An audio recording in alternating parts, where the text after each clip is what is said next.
तो पिछले वीडियो में हमने देखा कि कैसे लेनार्ड ने मेटल सरफेस पर लाइट गिराकर इलेक्ट्रॉनों को बाहर निकाला और फोटो इलेक्ट्रिक इफेक्ट यानी कि प्रकाश विद्युत प्रभाव की खोज की।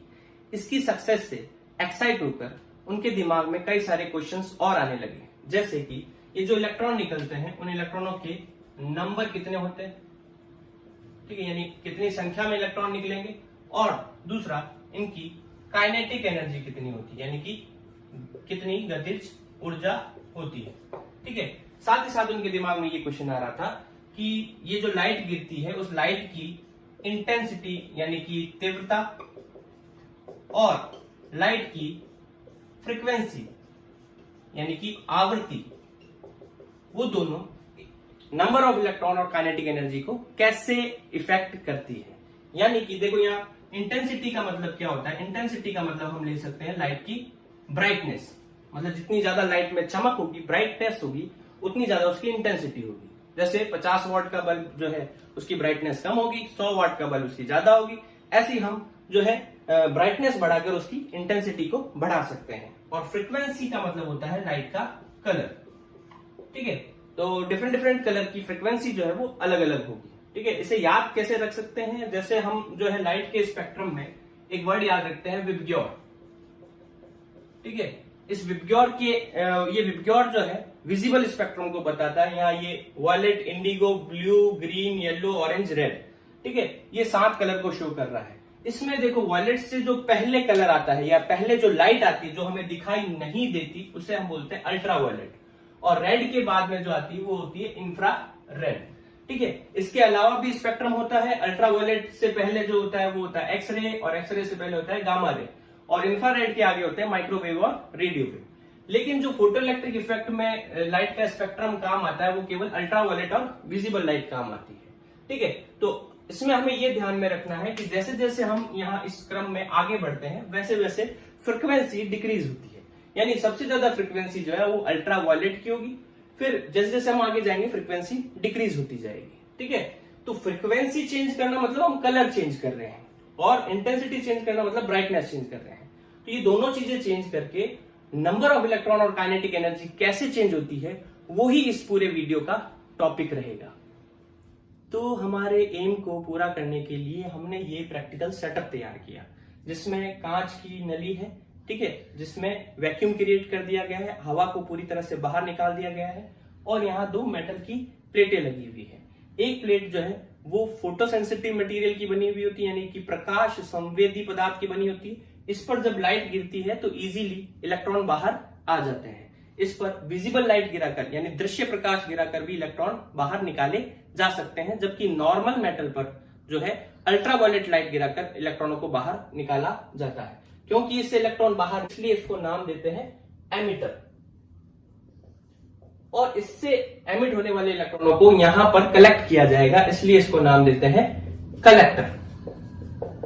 हिंदी में इनके नाम हो जाएंगे उत्सर्जक और संग्राहक। ठीक है, इसमें लाइट इजीली एंटर कर सके इसके लिए यहां पर एक क्वार्ट्ज की विंडो बनाई गई। क्वार्ट्ज की विंडो बनाई गई। क्वार्ट्ज क्या होता है, क्वार्ट्ज एक मटेरियल होता है जिसमें से एयर पास नहीं हो सकती लेकिन लाइट पास हो सकती है। ठीक है, तो ये एक विंडो की तरह काम कर रहा है। ये पूरा जो स्ट्रक्चर है इसको हम बोल देते हैं डिस्चार्ज ट्यूब। ठीक है, विसर्जन नली का ये पूरा स्ट्रक्चर जो है वो हो गया डिस्चार्ज ट्यूब, विसर्जन नली का। अब देखो इस ट्यूब को जो है एक्सटर्नल सर्किट में, बाह्य परिपथ में एक बैटरी के साथ कनेक्ट किया जाता है। मतलब ये जो 2 मेटल प्लेट है उन दोनों मेटल प्लेट को बैटरी के नेगेटिव और पॉजिटिव से जोड़ा जाता है। ठीक है, नेगेटिव और पॉजिटिव से जोड़ने के लिए हम इसको डायरेक्ट नहीं जोड़कर एक दूसरे इक्विपमेंट का यूज करते हैं जिसे हम बोलते हैं कम्यूटेटर। कम्यूटेटर का हिंदी में नाम होता है दिक् परिवर्तक। दिक् परिवर्तक का मतलब जो दिशा को चेंज करने का काम करता है। इसमें आप देखो कि कम्यूटेटर में जो है कनेक्शन कुछ इस तरह से किए जाते हैं कि हम इजीली इनके प्लस माइनस को चेंज कर सके।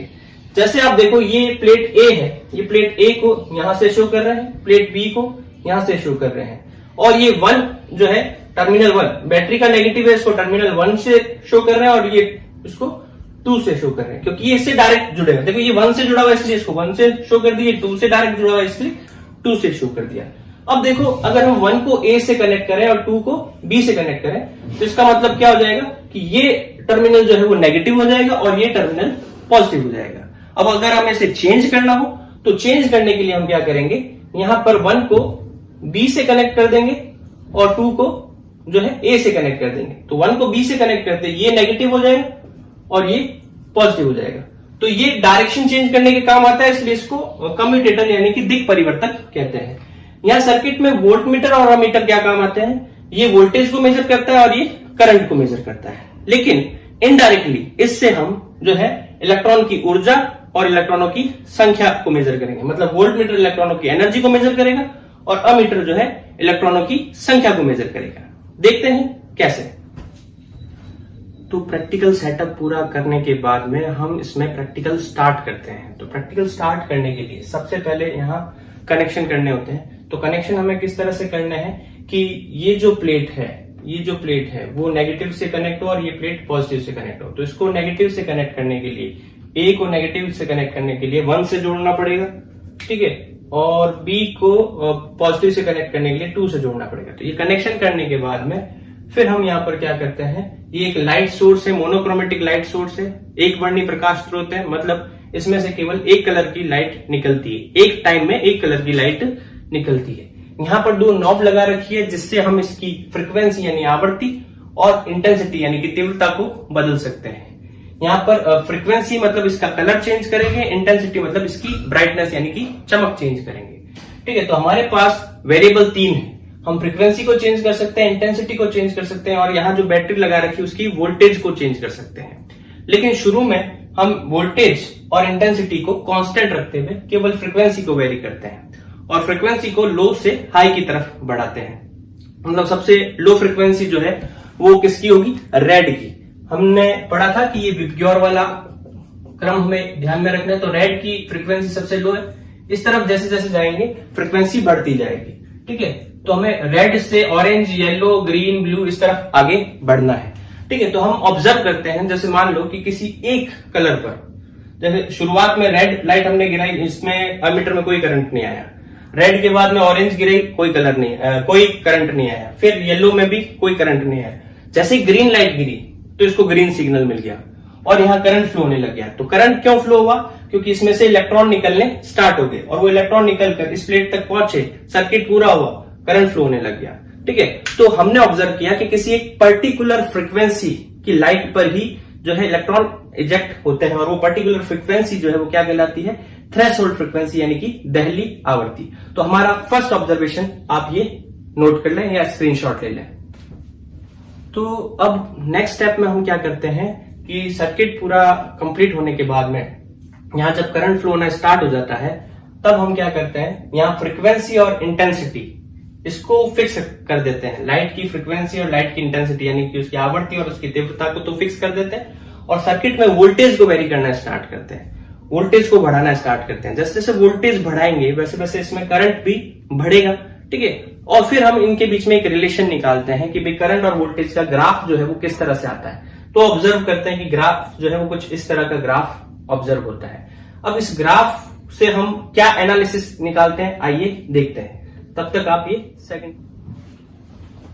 तो इस ग्राफ को स्टडी करने पर कई सारे पॉइंट हमारे सामने आते हैं। उसमें से जो पहला पॉइंट हमारे सामने आता है वो ये कि यहां पर वोल्टेज 0 होने पर भी करंट 0 नहीं है, जो ये शो करता है कि यहां वोल्टेज अप्लाई किए बिना ही करंट फ्लो हो जाता है। तो ऐसा कैसे हो पा रहा है, तो इस सर्किट को गौर से देखिए। जैसे इस पे लाइट गिरती है, लाइट गिरते इसमें से इलेक्ट्रॉन निकलते हैं। अब हमने वोल्टेज कोई अप्लाई नहीं की, वोल्टेज 0 रखी हुई है, तो भी यहां से जो इलेक्ट्रॉन जो निकल रहे हैं वो इजीली फ्लो करते हुए यहां तक आ जा रहे हैं, इसलिए इसमें क्या हो रहा है, करंट फ्लो हो रहा है।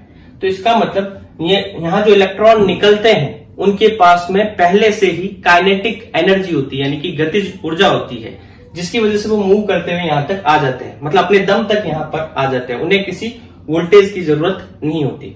तो फर्स्ट पॉइंट जो हमारे दिमाग में आता है वो ये कि इलेक्ट्रॉन्स के पास में काइनेटिक एनर्जी है। ठीक है, फिर हम यहाँ क्या ऑब्जर्व करते हैं कि जैसे जैसे वोल्टेज बढ़ रही है वैसे वैसे करंट भी बढ़ रहा है। तो वो क्या शो कर रहा है, वो ये शो कर रहा है कि शुरुआत में जब इस पे लाइट गिरी तो लाइट गिरने पर मान लो इसमें से 100 इलेक्ट्रॉन्स निकले। ठीक है, 100 इलेक्ट्रॉन्स निकले तो सही, लेकिन इस वाली प्लेट तक जो है बिना वोल्टेज अप्लाई किए 100 के 100 पहुंचे नहीं। ठीक है, शुरुआत में जो इलेक्ट्रॉन यहां तक पहुंचे वो केवल मान लो 60 या 70 इलेक्ट्रॉन पहुंचे, बाकी के इलेक्ट्रॉन पीछे रह गए, वहीं रुक गए। ठीक है, जैसे जैसे हम वोल्टेज बढ़ा रहे हैं फिर वो इलेक्ट्रॉनों की संख्या जो है, यहां तक पहुंचने वाले इलेक्ट्रॉनों की संख्या है वो बढ़ती जा रही है। पहले 60 पहुंचे, फिर 70, फिर 80, फिर 90। तो इसका मतलब करंट बढ़ने का मतलब क्या है कि कुछ इलेक्ट्रॉन जो है उनके पास में काइनेटिक एनर्जी ज्यादा है, जिनके पास ज्यादा है वो पहुंच गए, जिनके पास में नहीं थी वो वहीं रुक गए। यानी कि all electrons have different different kinetic energy, मतलब सभी के पास में अलग अलग गतिज ऊर्जा होती है।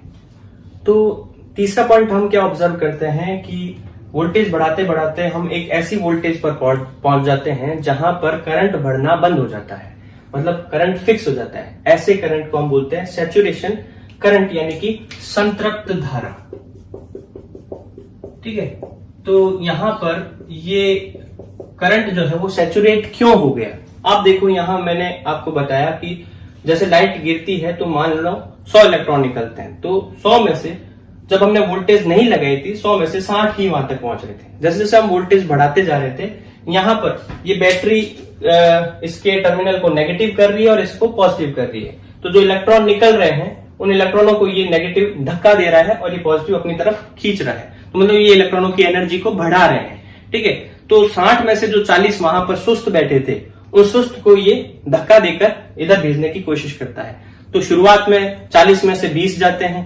ठीक है, फिर वोल्टेज बढ़ाते हैं, फिर 30 और जाते हैं, फिर फाइनली सारे के सारे इलेक्ट्रॉन जो है, जो 100 के 100 यहां से निकले थे, वो सारे के सारे यहां पहुंचने लग जाते हैं। यानी कि फिर करंट जो है वो क्या हो जाता है, कांस्टेंट हो जाएगा, क्योंकि करंट क्या होता है, Q/T।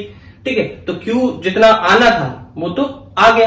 अब चाहे जितनी वोल्टेज बढ़ा लो, इसमें 100 से ज्यादा इलेक्ट्रॉन तो यहां तक नहीं आएंगे, क्योंकि एक बार में 100 इलेक्ट्रॉन ही निकल रहे हैं, इसलिए करंट जो है वो कांस्टेंट हो जाता है। तो एक बात और ध्यान में रखनी है कि कांस्टेंट करंट पर क्या होता है, सैचुरेशन करंट पर क्या होता है, जितने इलेक्ट्रॉन इस लाइट ने यहां से निकाले हैं मेटल से, उतने के उतने सारे पहुंच रहे हैं। यानी कि सैचुरेशन करंट जो है वो इलेक्ट्रॉनों के नंबर का इंडिकेशन दे रहा है, मतलब सैचुरेशन करंट जितना ज्यादा होगा उतने ही नंबर ऑफ इलेक्ट्रॉन्स होंगे। यानी कि इस करंट को मेजर करके हम इनडायरेक्टली क्या मेजर कर रहे हैं, इलेक्ट्रॉनों की संख्या।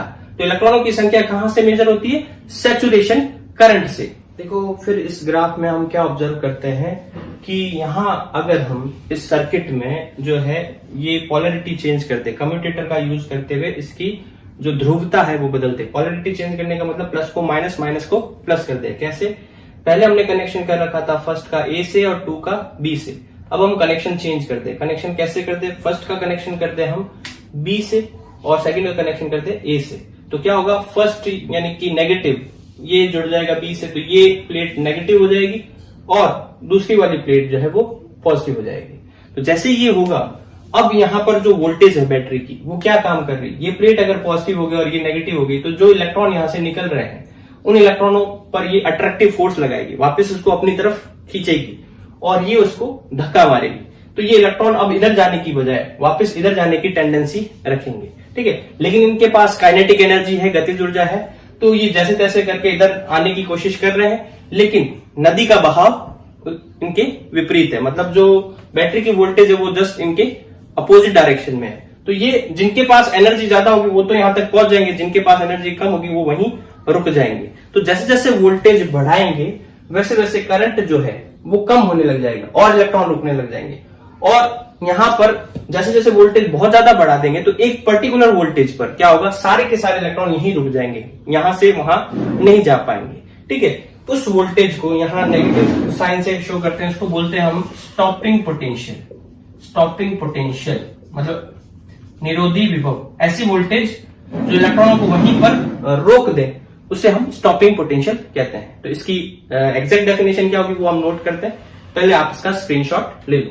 हम स्टॉपिंग पोटेंशियल को इस तरह से डिफाइन कर सकते हैं कि कलेक्टर प्लेट का वो नेगेटिव पोटेंशियल किसके रेस्पेक्ट में, एमिटर प्लेट के रेस्पेक्ट में वो नेगेटिव पोटेंशियल जिस पर इलेक्ट्रॉन वहीं रुक जाए मतलब करंट फ्लो होना बंद कर दे, उसे हम उसका स्टॉपिंग पोटेंशियल यानी कि निरोधी विभव कहेंगे। हिंदी में हम कह सकते हैं संग्राहक प्लेट का उत्सर्जक प्लेट के सापेक्ष वह ऋणात्मक विभव जिस पर परिपथ में धारा प्रवाह शून्य हो जाए उसे उसका निरोधी विभव कहते हैं। स्टॉपिंग पोटेंशियल हमें बहुत ही इंपॉर्टेंट जानकारी देता है।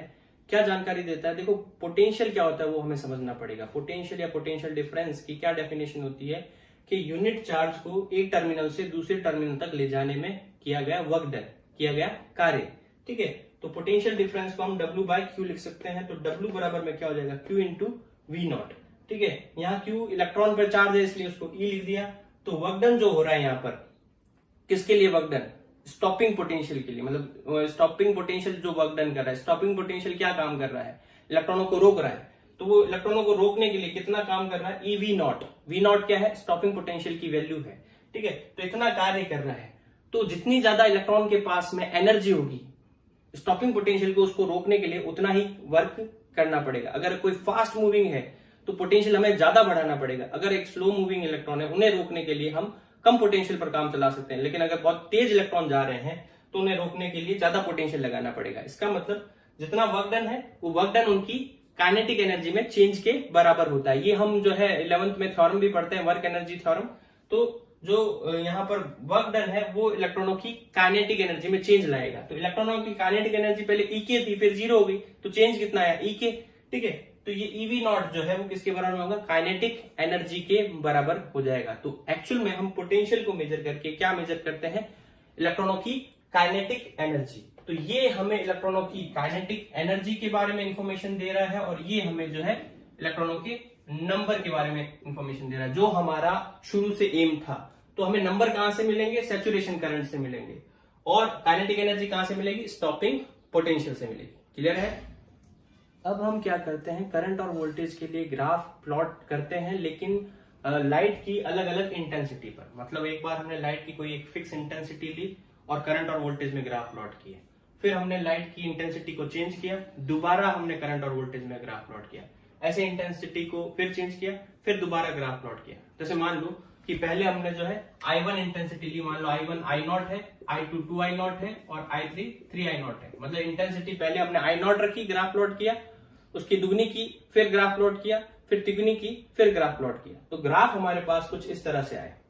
इस ग्राफ को देखकर आप जो है कई सारे एनालिसिस कर सकते हैं, कई सारे रिजल्ट निकाल सकते हैं। आप देखो कि ग्राफ में ये जो पॉइंट है जो सैचुरेशन करंट का पॉइंट शो करता है और ये स्टॉपिंग पोटेंशियल का पॉइंट शो करता है। सैचुरेशन करंट यानी कि संतृप्त धारा, आप देख रहे हैं जैसे जैसे इंटेंसिटी बढ़ रही है I0 से 2I0, 2I0 से 3I0, सैचुरेशन करंट भी बढ़ रहा है। मान लो यहाँ सैचुरेशन करंट I सैचुरेशन था, यहाँ 2I सैचुरेशन हो जाता है और यहाँ पर थ्राइस ऑफ I सैचुरेशन हो जाता है। मतलब जिस रेशियो में हमने इंटेंसिटी बढ़ाई है उसी रेशियो में सैचुरेशन करंट भी बढ़ रहा है, जबकि स्टॉपिंग पोटेंशियल पर कोई इफेक्ट नहीं पड़ रहा। इंटेंसिटी चाहे कम रखें चाहे ज्यादा रखें, स्टॉपिंग पोटेंशियल उतना ही आ रहा है। तो ये क्या इंडिकेट कर रहा है? आप देखो, इंटेंसिटी बढ़ने का मतलब सैचुरेशन करंट बढ़ना, मतलब सैचुरेशन करंट किसको डिनोट करता है? नंबर ऑफ इलेक्ट्रॉन्स को। तो मतलब इंटेंसिटी बढ़ती है तो जो यहाँ इस प्लेट में से इलेक्ट्रॉन निकल रहे हैं उनकी संख्या बढ़ती है। पहले मान लो I0 इंटेंसिटी पर 100 इलेक्ट्रॉन निकल रहे थे, 2I0 पर 200 निकलने लगे, 3I0 पर 300 निकलने लग जाएंगे। तो इंटेंसिटी किसको इफेक्ट करती है? नंबर ऑफ इलेक्ट्रॉन्स को इफेक्ट करती है। या यूं कहते हैं कि सैचुरेशन करंट जो है वो प्रोपोर्शनल होता है नंबर ऑफ इलेक्ट्रॉन्स के, वो प्रोपोर्शनल होगा इंटेंसिटी के। ठीक है, लेकिन आप देखो इंटेंसिटी बढ़ाने पर स्टॉपिंग पोटेंशियल फिक्स है और स्टॉपिंग पोटेंशियल किसको शो करता है? इलेक्ट्रॉनों की काइनेटिक एनर्जी को। तो यानी कि इंटेंसिटी बढ़ाने पर इलेक्ट्रॉनों की काइनेटिक एनर्जी अफेक्ट नहीं हो रही है। ठीक है, ये हमने कंक्लूजन निकाला। तो अब देखो एक्सपेरिमेंट में क्या किया गया कि यहाँ लाइट सोर्स की अलग अलग फ्रीक्वेंसी के लिए करंट और वोल्टेज के बीच में ग्राफ प्लॉट किए गए। मतलब जैसे पहले एक फिक्स फ्रीक्वेंसी न्यू पर जो है वो ग्राफ प्लॉट किया गया, फिर 2 न्यू पर जो है I और V में ग्राफ प्लॉट किया गया, फिर 3 न्यू पर I और V में ग्राफ प्लॉट किया गया। वो ग्राफ कुछ इस तरह से आए। ठीक है, मतलब न्यू फ्रीक्वेंसी पर ये करंट और वोल्टेज में ग्राफ, ये 2 न्यू पर ग्राफ, ये 3 न्यू पर ग्राफ। तो इस ग्राफ को ऑब्जर्व करके आप कंक्लूजन पर पहुंच सकते हैं, कुछ निष्कर्ष पर पहुंच सकते हैं। वो क्या? आप इस ग्राफ में अच्छे से देख पा रहे हैं कि जैसे जैसे हम फ्रीक्वेंसी बढ़ा रहे हैं वैसे वैसे स्टॉपिंग पोटेंशियल बढ़ रहा है, यानी निरोधी विभव बढ़ रहा है। जबकि यहाँ पर जो सैचुरेशन करंट है यानी कि संतृप्त धारा है वो क्या है? कांस्टेंट है। जो क्या इंडिकेट करती है? वो ये इंडिकेट करती है कि फ्रीक्वेंसी बढ़ने पर स्टॉपिंग पोटेंशियल का बढ़ना मतलब इलेक्ट्रॉनों की काइनेटिक एनर्जी बढ़ रही है। ठीक है, मतलब फ्रीक्वेंसी बढ़ने पर इलेक्ट्रॉनों की काइनेटिक एनर्जी बढ़ रही है, लेकिन फ्रीक्वेंसी बढ़ने पर सैचुरेशन करंट का कांस्टेंट रहना ये बता रहा है कि नंबर ऑफ इलेक्ट्रॉन्स पर कोई इफेक्ट नहीं पड़ रहा। मतलब अगर हम यहाँ से फ्रीक्वेंसी चेंज कर रहे हैं, लाइट का कलर चेंज कर रहे हैं, तो यहां से जो इलेक्ट्रॉन निकल रहे हैं उतने ही निकलते रहेंगे। 100 निकल रहे थे तो 100 ही निकलते रहेंगे। लेकिन अब होगा क्या कि इलेक्ट्रॉनों की जो काइनेटिक एनर्जी है वो बढ़ जाएगी। ठीक है, तो फ्रीक्वेंसी अफेक्ट करती है काइनेटिक एनर्जी को और इंटेंसिटी अफेक्ट करती है नंबर ऑफ इलेक्ट्रॉन्स।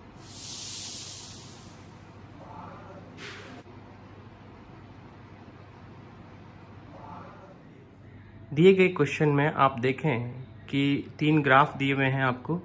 ठीक है, अलग अलग फ्रीक्वेंसी और अलग अलग इंटेंसिटी पर 3 ग्राफ दिए हुए हैं।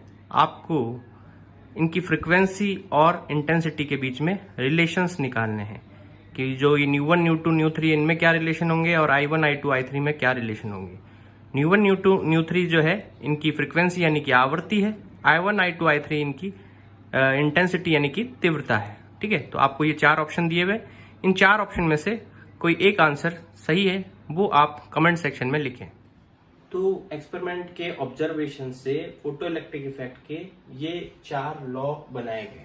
ठीक है, सिंपल से लॉ है, आप देख सकते हैं कि इलेक्ट्रॉन जो है वो मेटल सरफेस से बाहर तभी निकलेगा जब उसको एक पर्टिकुलर फ्रीक्वेंसी की लाइट उस पर गिराई जाएगी और वो फ्रीक्वेंसी जो है थ्रेशोल्ड फ्रीक्वेंसी से ज्यादा या उसके बराबर होनी चाहिए।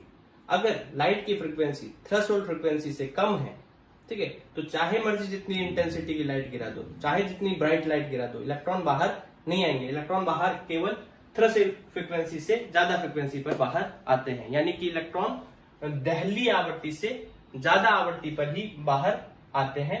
उससे कम आवृत्ति पर प्रकाश गिराने पर इलेक्ट्रॉन बाहर नहीं आते। ठीक है, दूसरा लॉ क्या हो गया कि जो इलेक्ट्रॉन बाहर आते हैं उनकी जो संख्या है वो इलेक्ट्रॉन जो लाइट की इंटेंसिटी है उस पर डिपेंड करती है। इंटेंसिटी जितनी ज्यादा करेंगे इलेक्ट्रॉनों का नंबर भी उतना ज्यादा होगा, यानी कि प्रकाश की तीव्रता जितनी ज्यादा करेंगे इलेक्ट्रॉनों की संख्या भी उतनी ज्यादा होगी। मतलब जितना ज्यादा चमक का प्रकाश, जितना ब्राइट लाइट जो है हम मेटल सरफेस पर गिराएंगे उतने ज्यादा संख्या में इलेक्ट्रॉन बाहर आएंगे। तीसरा जो लॉ है वो ये है कि इलेक्ट्रॉनों की जो काइनेटिक एनर्जी है वो लाइट की फ्रीक्वेंसी पर डिपेंड करती है, यानी कि प्रकाश की आवृत्ति पर निर्भर करती है। ठीक है, अगर हम प्रकाश की जो लाइट की जो है फ्रीक्वेंसी यानी कि उसका कलर चेंज करेंगे तो जो इलेक्ट्रॉन बाहर आ रहे हैं उनकी काइनेटिक एनर्जी यानी कि गतिज ऊर्जा बदलेगी। और चौथा लॉ ये कहता है कि इलेक्ट्रॉन को बाहर आने के लिए बिल्कुल भी समय नहीं लगता। मतलब लाइट गिरेगी और इलेक्ट्रॉन तुरंत बाहर आएगा। ऐसा नहीं है कि इलेक्ट्रॉन जो है वो धीरे धीरे पहले एनर्जी लेगा और फिर बाहर आएगा, जैसे लाइट गिरेगी तुरंत बाहर आएगा। तो ये 4 जो है वो लॉ है, आप इसका स्क्रीनशॉट ले सकते हैं। तो इस तरह से हमने इस वीडियो में फोटो इलेक्ट्रिक इफेक्ट पर एक्सपेरिमेंट किया और उस एक्सपेरिमेंट के बेसिस पे ये 4 लॉज यानी कि 4 नियम निकाले। ठीक है, आगे की वीडियो में हम देखेंगे कि कैसे ये 4 नियमों को वेव थ्योरी यानी कि तरंग सिद्धांत जो है वो समझाने में फेल हुआ। ठीक है, और कैसे क्वांटम थ्योरी काम आई। आपसे अगले वीडियो में, तब तक stay home, stay safe and keep study.